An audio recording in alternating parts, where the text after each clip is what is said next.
अजीज़ पाकिस्तान में एक बोर्ड लिखा हुआ अक्सर जगह पे नज़र आएगा, महबूब आपके कदमों में। ये अमूमन जादूगर होते हैं और मतलूबा आदमी पर जादू कर देते हैं। अक्सर औरतें ऐसे जादूगरों के पास जाती हैं और जाकर उनसे मुतालबा करती हैं कि मेरा शौहर मेरी बात नहीं मानता, मेरी मर्ज़ी के मुताबिक नहीं चलता। तो वो जादूगर उसके शौहर पर जादू कर देता है।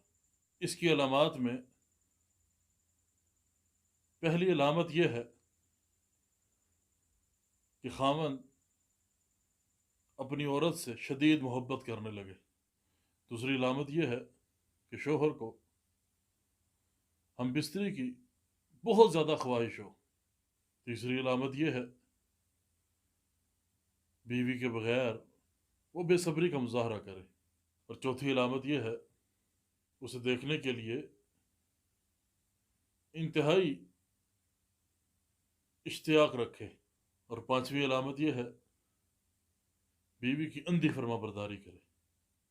अब ये सहर मोहब्बत होता कैसे है? मियाँ और बीवी के दरमियान इख्तलाफात तो होते रहते हैं और ये जल्दी ख़त्म भी हो जाते हैं। कुछ औरतें बेसब्री का मुजाहरा करती हैं, वो चाहती ये हैं कि ये हर बात मेरी माने। फिर वो लाइल्मी में जादूगरों का रुख करती हैं, यानी जिनके पास वो जाती हैं उनको मालूम नहीं होता कि ये जादूगर है, ये मेरे शौहर पर जादू कर देंगे। जब औरत जादूगर के पास जाती है, जादूगर मुतालबा करता है कि अपने शौहर का वो कपड़ा लाओ जिस कपड़े में से उसके पसीने की बदबू आ रही हो। जब औरत ये कपड़ा लेकर जाती है, वो उसमें से धागे निकाल कर उसमें गिने लगाता है।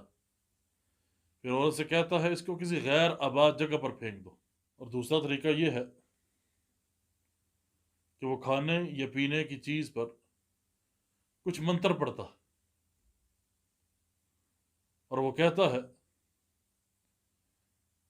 ये अपने खामन को खिलाना या पिलाना है।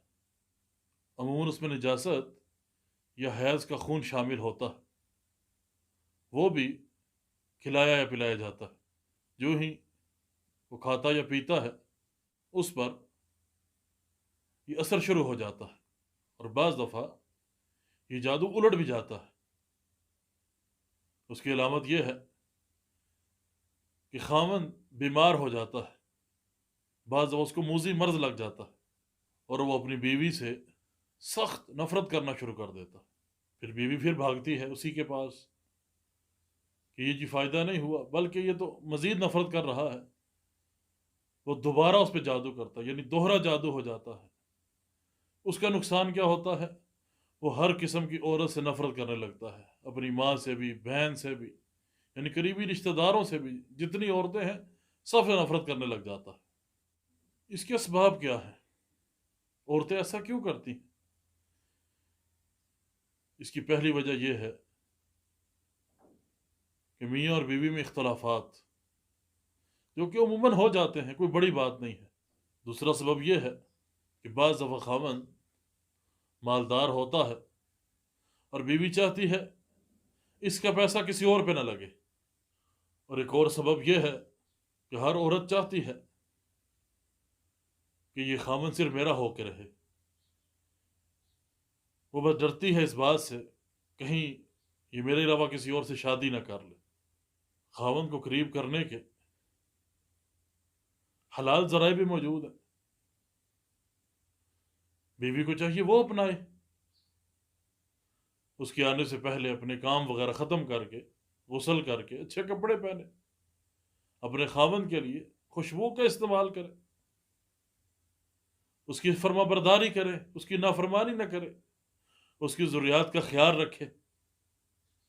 अमूमन ये होता है कि खामन जब घर में आता है और बीवी काम कर करके اسے کہیں پسینے کی بدبو، کہیں کچن میں کام کرنے کی وجہ سے دوسری چیزوں کی بدبو آ رہی ہوتی ہے، تو شوہر ویسے ہی اسے دور رہتا ہے۔ تو ان باتوں کا دھیان کر کے یہ طریقہ بھی تو اختیار کر سکتی ہے۔ اب رہا اس کا علاج، تو اس کے علاج کے لیے کتاب و سنت کی اتباع کی جائے، اپنے گھروں کو تعویذوں سے، مورتیوں سے، تصویروں سے، گھنٹیوں سے پاک کیا جائے، ہر مسئلہ میں نبی علیہ الصلوۃ والسلام کی اتباع کی جائے، صبح شام کے اذکار، رات سونے کے اذکار، دیگر جو اذکار مسنونہ ہیں، واش روم جانے کے، گھر سے باہر نکلنے کے، گھر میں داخل ہونے کے، دیگر جو بھی ہیں ان سب کا اہتمام کیا جائے، اور اس بارے میں وہ رقیہ جو سحر محبت کو ختم کرتا ہے وہ سنا جائے۔ ہم ان قریب اس کا لنک بھی اس کے نیچے دے دیں گے۔ یہ دونوں میاں اور بیوی یہ رقیہ سنیں، اور اس وقت تک سنیں جب تک یہ بیماری ختم نہیں ہو جاتی۔ اور کچھ آیات ہیں جو آپ کو یہاں سامنے بتا دی جائیں گی۔ اب یہ پانی پر پڑھ کے اور وہ پانی پیا جائے، اور وہ پانی پینے کے بعد اگر زرد یا سرخ رنگ کی کیا آئے تو سمجھ لیجیے جادو ٹوٹ گیا، اور اگر نہیں آتی تو 3 ہفتے تک مسلسل یہ پانی پیتے رہے، یا اس وقت تک جب تک اللہ سبحانہ و تعالیٰ کی طرف سے شفا نہیں آ جاتی، یہ پانی پیا جائے۔ اللہ سبحانہ و تعالیٰ تمام مریضوں کو شفائے کاملہ عاجلہ نافعہ عطا فرمائے، اور ان کی یہ بیماریاں ہیں ان کے گناہوں کا کفارہ بنا دے۔ آمین یا رب العالمین۔